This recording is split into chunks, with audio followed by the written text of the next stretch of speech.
Olá, sejam muito bem-vindos. Bom dia, boa tarde, boa noite. Eu não sei que hora você vai estar vendo esse vídeo, mas seja muito bem-vindo ao canal. Se você gosta de política, se você gosta de informações, se você gosta de análises políticas e se você gosta, adora ver um esquerdista tomando uma lapada, esse é o canal feito para você.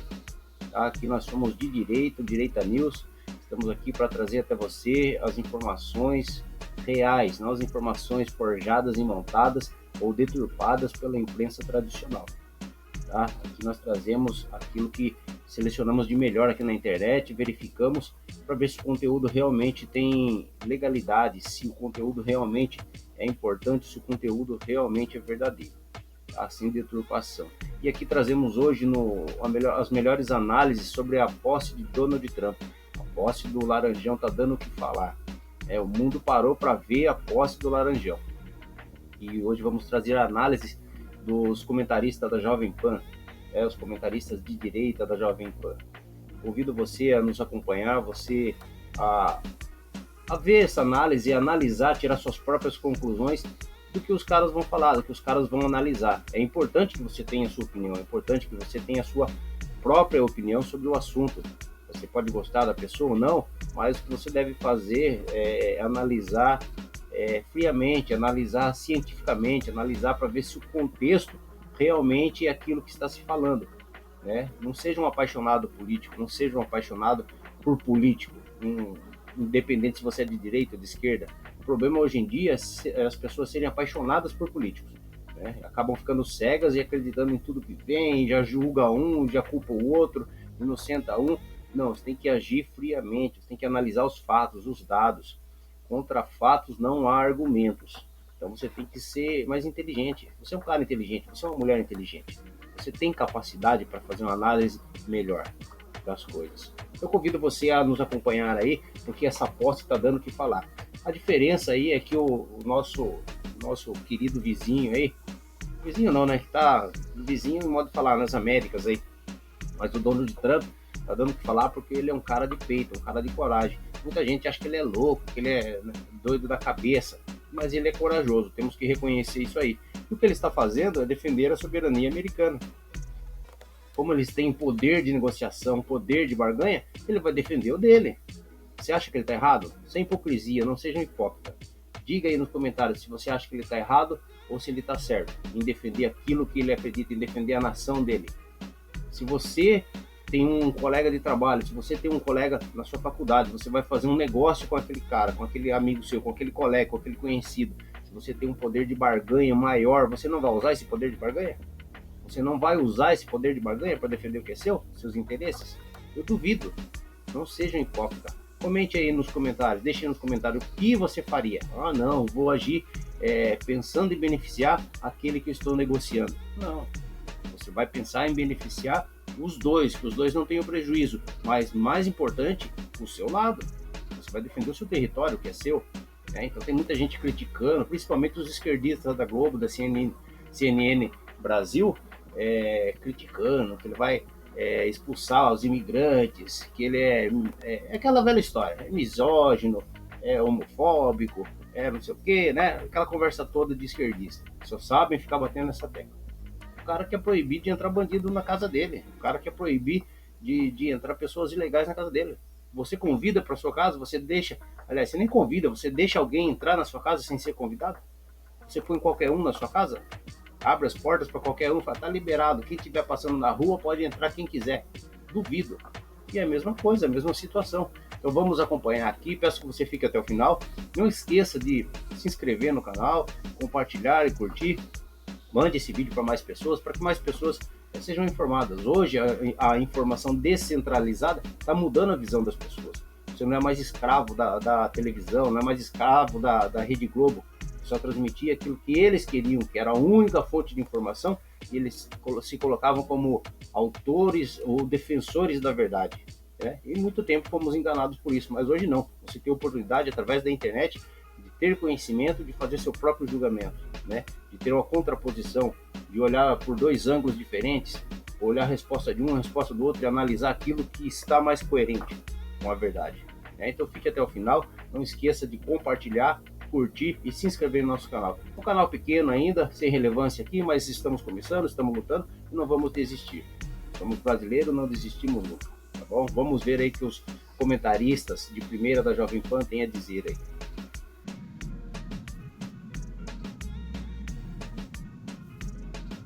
Enquanto assinava os primeiros decretos de seu governo, ele foi questionado sobre sua relação com o Brasil e enviou um recado claro.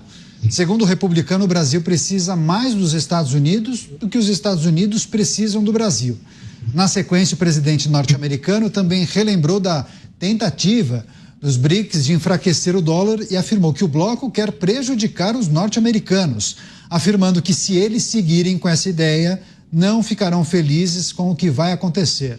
Em resposta, integrantes do governo federal minimizaram as declarações de Trump e afirmaram que o Itamaraty dará prioridade para trabalhar com as convergências entre os dois países. Você, Dávila, como interpretou sua leitura sobre essas manifestações de Donald Trump? Não é uma novidade, né? Ele já tinha sinalizado que poderia sobretaxar os países que adotassem essa moeda alternativa, principalmente os que fazem parte do BRICS, e também a manifestação do Itamaraty dizendo que vai trabalhar para a convergência de ideias, propostas e ideologias entre os dois países. É engraçado, né, Canhato? Quando o Itamaraty encontra uma pessoa do tamanho e da força dos Estados Unidos, aí a diplomacia volta a ser uma diplomacia de Estado, deixa de ser a diplomacia militante, deixa de ser a diplomacia dos companheiros da esquerda. Aí nós deixamos o Itamaraty tomar conta dessa diplomacia. Aí não tem Celso Amorim, não tem ninguém falando bobagem. O que tem é diplomacia de Estado. Então é uma mudança importante. E tomara que seja assim daqui para frente as relações com os Estados Unidos, porque é o único jeito que o Brasil pode cultivar boas relações, apesar das divergências extraordinárias ideológicas de Donald Trump e do governo Lula. Então esse é o primeiro ponto importante. O segundo ponto é que o Brasil depende muito mesmo dos Estados Unidos em questões tecnológicas. Nós dependemos do Elon Musk para os nossos satélites, nós dependemos do GPS, como bem lembrou o Beraldo hoje aqui, dos Estados Unidos. É isso mesmo, nós temos uma longa relação com os Estados Unidos. Mas os Estados Unidos perderam a preponderância de ser o grande parceiro comercial dos Estados Unidos. Isso mostra que os Estados Unidos vêm negligenciando o Brasil e a América Latina há tempo. Afinal de contas, quem se tornou o maior parceiro comercial dos países latino-americanos foi a China, justamente porque os Estados Unidos ignoraram o Brasil e a América Latina durante muito tempo. Eu espero que com o Marco Rubio, agora como secretário de Estado, que é o equivalente a ministro das Relações Exteriores dos Estados Unidos, que nós voltemos a estreitar relações de maneira pragmática com os Estados Unidos, inclusive para contrabalançar a China. E por último, eu acho que é uma boa notícia. Os Estados Unidos não devem começar a guerra tarifária com o Brasil, por uma razão muito simples, Canhato.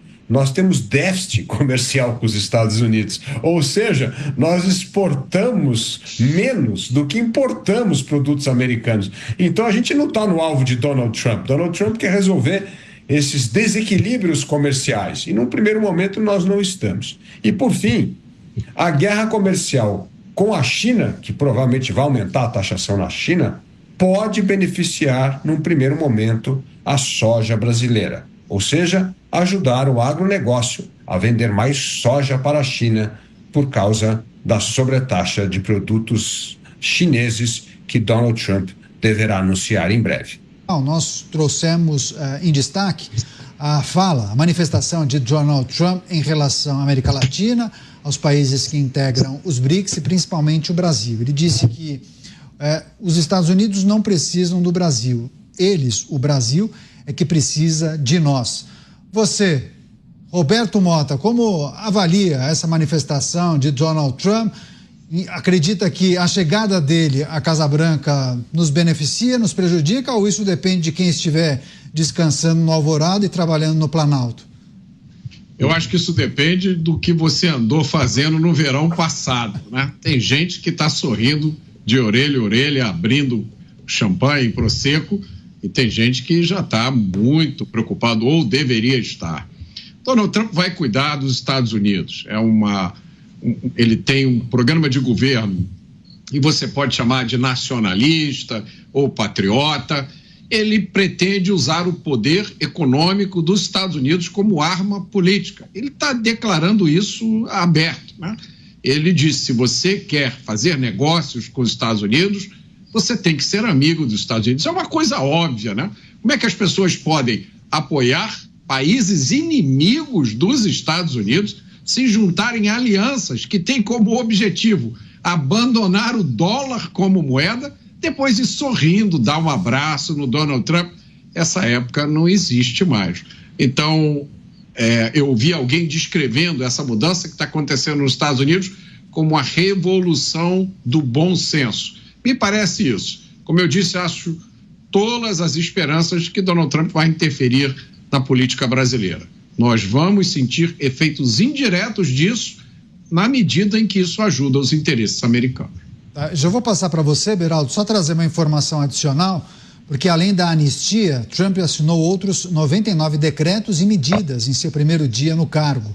Ele revogou ações e regulamentação da administração Joe Biden, congelou contratações federais, exigiu que servidores públicos retomem o trabalho presencial, revogou a ordem de Biden que retirava Cuba da lista de estados patrocinadores de terrorismo e ampliou ações contra a imigração ilegal. O presidente norte-americano ainda retirou os Estados Unidos do Acordo de Paris e da Organização Mundial da Saúde e ampliou ações para barrar censura. Em reação, a OMS disse que vai dialogar com Trump e torcer para que ele reconsidere a decisão. Já a União Europeia lamentou a saída do tratado contra as alterações climáticas. Várias mudanças no primeiro dia, né, Beraldo? E claro que esses decretos reverberaram, especialmente no que tange meio ambiente, a saída do Acordo do Clima de Paris, também saída da OMS. E você também, como especialista em comércio exterior, se quiser trazer o item anterior que nós destacamos, por favor, à vontade. Não, sem dúvida, o discurso ontem de Donald Trump foi extremamente forte no sentido de apontar todas as forças, todas as competências, as capacidades que fizeram os Estados Unidos ser a maior economia do mundo. Estados Unidos que estiveram envolvidos em várias guerras e várias disputas, mas nunca no sentido de dominação territorial. Nunca teve uma política expansionista do ponto de vista do seu território. Quando ampliou seu território, o fez a partir de transações comerciais, como quer fazer com a Groenlândia, inclusive, quer comprar o território e incorporar o seu espaço no mundo. Agora, é preciso que o mundo se prepare para os Estados Unidos, que quer recuperar o tempo perdido. Tempo esse que foi utilizado pela China, pela Índia, sobretudo, para expandirem o seu alcance internacional, a sua força no comércio, a força das suas economias e, no caso da China, inclusive, a sua força militar, colocando Taiwan como um alvo inicial, mas não o único alvo que a China pretende, caso seja permitido a ela se lançar em conquistas territoriais. Bom, esse cenário todo, Caniato, ele, a partir de agora, vai colocar os Estados Unidos atuando conforme os seus interesses e, para o Brasil, a gente vai colher os frutos da insignificância que fomos construindo ao longo, sobretudo, das últimas 3 décadas, ou quase isso. Por quê? Porque até o final da década de 90, o Brasil vinha disputando com a China o tamanho do PIB. Então, a gente tinha ali um contexto internacional que colocava o Brasil como uma nação relevante do ponto de vista econômico. A partir do início dos anos 2000, o Brasil foi ficando para trás de uma forma completamente humilhante, que só aconteceu em razão da incompetência das lideranças políticas nacionais que foram optando por uma atuação pública que privilegiasse a eles próprios e os seus interesses políticos e não o país e o fortalecimento da nossa economia. Hoje, Canhoto, só para dar um dado, o PIB brasileiro é quase do tamanho do orçamento do Ministério da Saúde dos Estados Unidos. Só do Ministério da Saúde. Veja a diferença da dimensão que existe. O PIB da China hoje é provavelmente 5 vezes maior do que o PIB brasileiro. O Brasil optou pela insignificância. Colheremos os frutos agora. Dávila, daqui a pouco a gente fala da anistia, dos indultos, enfim, em destaque as primeiras medidas de Donald Trump, saída do Acordo de Paris, saída da Organização Mundial da Saúde, teve aquela questão que envolve uma mudança de paradigma em relação ao que ele chama de censura no país, teve a suspensão da proibição do TikTok, enfim, ele ampliou um prazo para que o TikTok seja adquirido, a operação norte-americana por um empresário local, enfim. O que você gostaria de destacar em relação a essas medidas, Dávila? O que lhe surpreendeu, o que você acha que fez bem, acertou, e tem alguma coisa que você acha que não deveria ter sido feito nesse primeiro dia? Essa lista de medidas, na verdade, ele está ticando quase todos os itens de promessa de campanha, como se ele estivesse cumprindo as promessas de campanha só com os decretos presidenciais de largada.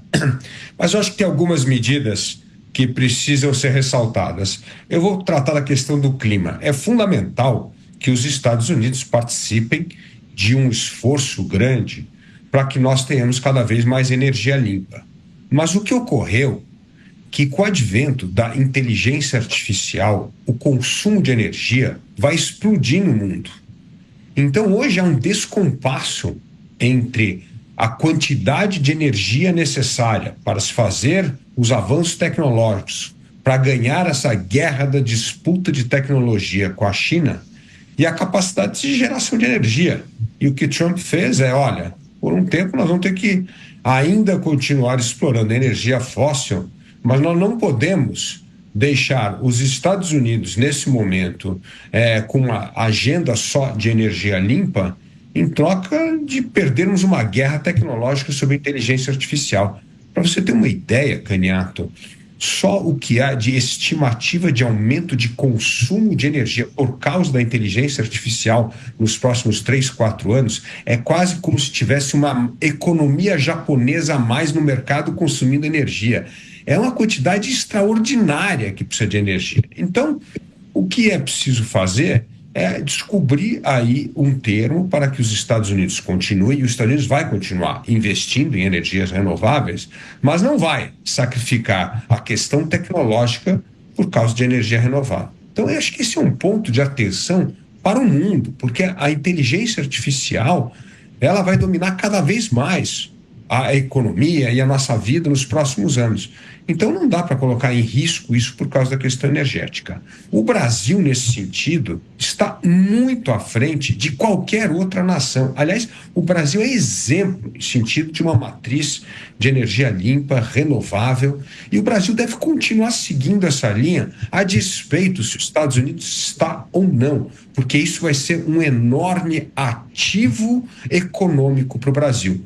Muitas dessas empresas de inteligência artificial pensam em instalar os seus clouds no Brasil, as suas nuvens no Brasil, os seus grandes servidores, por causa da energia limpa. Então, isso pode ser uma enorme vantagem comparativa. Então, não é porque os Estados Unidos vem negando momentaneamente essa agenda que o Brasil deve abrir mão. Não, o Brasil deve continuar nessa toada, porque a questão energética, Canhoto, depende da vocação de cada país. O Brasil é um país que tem uma vocação extraordinária para energia limpa, que é contrário dos Estados Unidos, não é uma vantagem. Então, esse decreto vem sendo muito condenado, mas eu entendo que esse decreto é forçado pelo advento da inteligência artificial. Então, é preciso saber ler o contexto, como é que essas atitudes estão sendo tomadas, e não apenas como uma atitude extemporânea,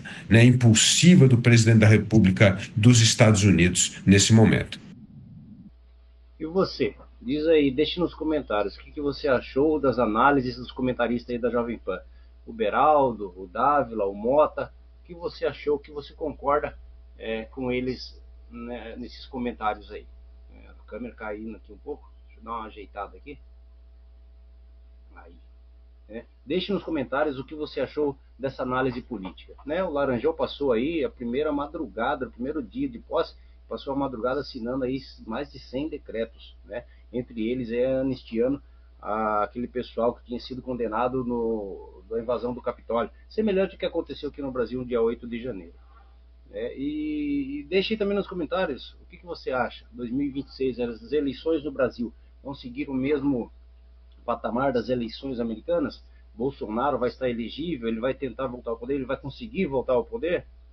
E se voltar ao poder, um dos seus primeiros atos, com certeza, vai ser anistiar aqueles que foram presos no 8 de janeiro, igual, o pessoal que pegou 17 anos aí, a mulher lá, mãe de 2 filhos pequenos, por escrever na estátua com um batom, na estátua da justiça, perdeu o mané, que é uma das falas do ministro Barroso, Ela só replicou a fala do ministro Barroso, Diga-se de passagem, que o ministro que se acha tão culto e instruído, falou isso aí lá em Nova York para uma brasileira que o questionou. Então, e a brasileira aqui que escreveu na estátua da justiça lá em Brasília, pegou 17 anos de cadeia. Uma injustiça realmente cometida aí por aqueles que deveriam zelar pela justiça, por aqueles que deveriam praticar a justiça. Mas deixe nos comentários, não esqueça de se inscrever, e muito obrigado a você que ficou até o final. Continue com a gente, temos mais vídeos aí para postar, para trazer para você. Continue com a gente e até mais, até o próximo vídeo.